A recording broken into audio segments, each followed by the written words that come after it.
Good afternoon, everyone. Do you have a pointer? Okay. Thank you. I'm going to keep it short. I was told that I had only 3-4 minutes, so I'm going to just show you the rationale of the study and just some preliminary results.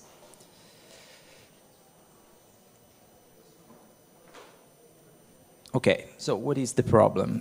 Yearly, more than 300 million of people undergo surgery, require surgery. And of course, this is associated with significant morbidity and mortality. And of course, this has also an impact on our healthcare system, and indeed, it is a significant burden for our healthcare resources. Moreover, we have to consider that our population is aging, and we know this is a major problem for Italy, specifically. And with aging, patients undergoing surgery are exposed not only to an increased risk of complications and mortality, but to worsening of functional independence, worsening of quality of life, and worsening of their cognitive function. And of course, we can understand how these problems will also affect our healthcare system. So which is one potential solution of trying to solve or take care of this issue? Certainly the way how we identify surgical candidates has to improve, and we can not only consider chronologic age or our clinical comorbidities. So in the last year, there's been a lot of attention in focusing preoperative assessment, identify preoperative risk factors that are modifiable. So we're not talking about the presence of cardiovascular disease, diabetes, COPDs, and so on. We're trying to focus not only to identify high-risk patients, how we can modify the risk of these patients undergoing surgery. Of course, I'm talking about elective procedures. And we know from the medical literature, and this is not new, we know this since more than 50 years, that there are very modifiable risk factors that can be corrected before surgery, that have a very prognostic value and identify those patients that will not go well after surgery. And these are functional capacity, cardiovascular fitness, respiratory fitness, malnutrition, anemia, all things that are very well represented in our surgical operation before the operation that currently we don't take care of, but that significantly impact on post-operative outcomes. So in the last year, there's been this novel concept of trying to address these factors in a multidisciplinary way. And this way has been called multimodal rehabilitation. And the aim of this project was really to see the feasibility of implementing a multimodal rehabilitation in high-risk patients undergoing major surgery at the Careggi Hospital in Florence. Therefore, we put together a multidisciplinary team, and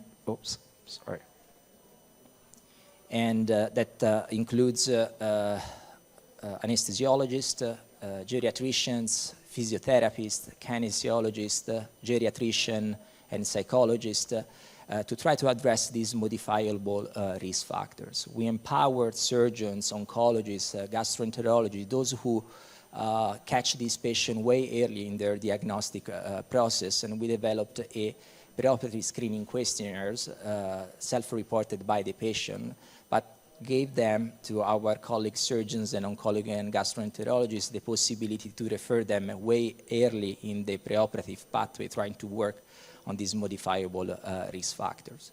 So there's you can see a screening phase that is done through the questionnaires that we have developed that we are currently validating on a cardiorespiratory fitness domain, nutritional domain, geriatric syndromes, cognitive function and psychological function, and of course, lifestyle habits that might impact outcomes such as smoking and comorbidities.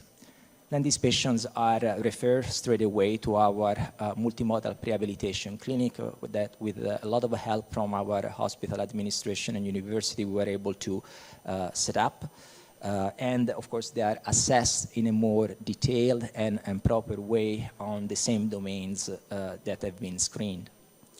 After the assessment, a personalized multimodal plan has been prescribed for this patient, taking care of cardiorespiratory fitness with aerobic and resistance exercise, correcting malnutrition when needed, if any in presence of malnutrition, but also supporting the cost of exercise, because we ask this patient to exercise to improve their cardiorespiratory fitness, they need to have adequate nutritional support.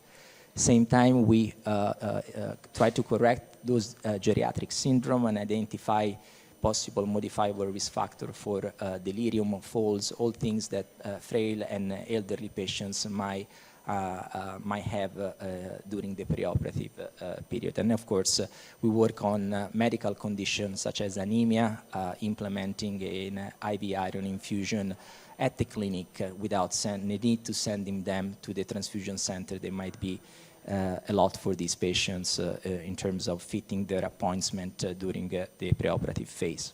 And then, of course, we reevaluate at the end of the period. On average, it lasts 4 weeks, and we try to see if the patient has improved, has deteriorated, did nothing change, and of course, we rediscuss the need of surgery in terms of not only of mortality and survival, but mainly in terms of quality of life and potential development of new disability and worsening quality of life. And to do this, we do a multidisciplinary meeting with our surgeons and oncologists. So this is the way how we are set up. You can see there's a gym where patients can do aerobic exercise when they come with resistance exercise with either physiotherapy and kinesiologist. They get IV iron infusion directly at the multimodal prehab clinic, and they are trained on average 3 times per week for a period of approximately 4 weeks. That is the optimal window, preoperative window, also regulated by our law to bring patients to the operating theater with cancer. But we also evaluate if this could be effective even in patients treated with neoadjuvant therapy. And why did we ask these questions to ourselves? Because the neoadjuvant therapy is an opportunity for further optimization. And on top of that, we know that neoadjuvant chemotherapy can worsen this condition. So paradoxically, these patients arrive worse than they were before to the surgery, and therefore are exposed to a higher risk of worse outcomes. So we look at this modality, here we are, sorry, in patients undergoing neoadjuvant therapy, and actually we saw that multimodal prehab worked very well. Indeed, this patient did not get worse in terms of nutritional status. They improved. Lean body mass also improved, and they did not lose strength, and they did not become sarcopenic. This is one of our patients with his chemo bottle during chemo, working out in our gym to avoid the deteriorating effect of a neoadjuvant therapy. But also we are looking a way to disseminate the need of getting fit to surgery on the community, because doesn't make sense and we don't have the resources to treat all patients at the hospital. We want to sensitize the community, as other countries have done, to be able to help this patient after a multimodal prehab program has been prescribed, to do this next to their home in a dedicated center, rehab center, gym, because these patients, they can keep doing what they were doing before, even if they're waiting for surgery. And to do that, we need to regulate this new pathway, but also we need to have technology helping us to see what these patients can do at home. We are a referral center for many patients coming far away, and today we know that we have technology to understand what are doing these patients at home. Are they really following the prescriptions? Are they having troubles to reach the intensity that we have prescribed to them? Are they taking nutritional supplements? So we are working with industries who help us to identify adherence, if the adherence to the project is good. So this is one of the technology that we use. You can see that we are able to monitor heart rate during aerobic exercise, but also we are able to monitor resistance exercise in terms of how many repetitions do they do, How long does it last? Can we increase the number of repetitions? Are they having problems to do certain exercises compared to others? So it's a tool that we definitely need to allow the implementation and to facilitate implementation of rehabilitation in the community without coming to the hospital 3 times a week. Overall, we have recruited more than 500 patients, and the results are very encouraging. I'm showing you the analysis on the first 143 patients. You see that in terms of function measured here with a change in 6 minutes walking test from baseline. Before surgery, they improve, and at 30 days, they pretty much return to baseline with the 20 meters. That is considered the cutoff for return to baseline function. At 90 days are better than before.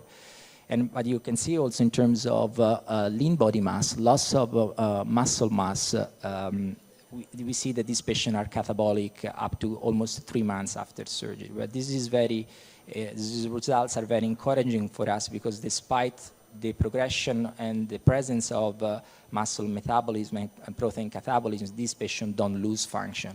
So it means that somehow we were able to preserve their function despite their metabolic reserves are not optimal.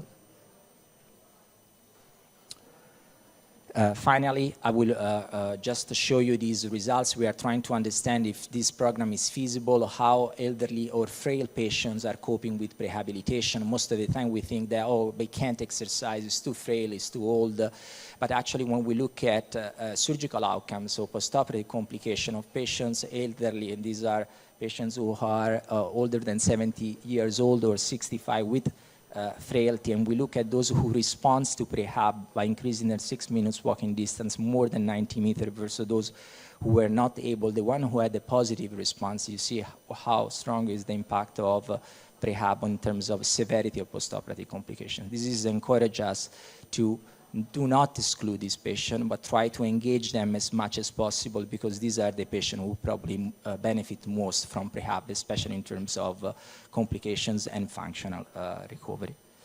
So I would like to thank all my team that help us to put this program together. These results have been presented last week to the Prehab World Congress in Melbourne.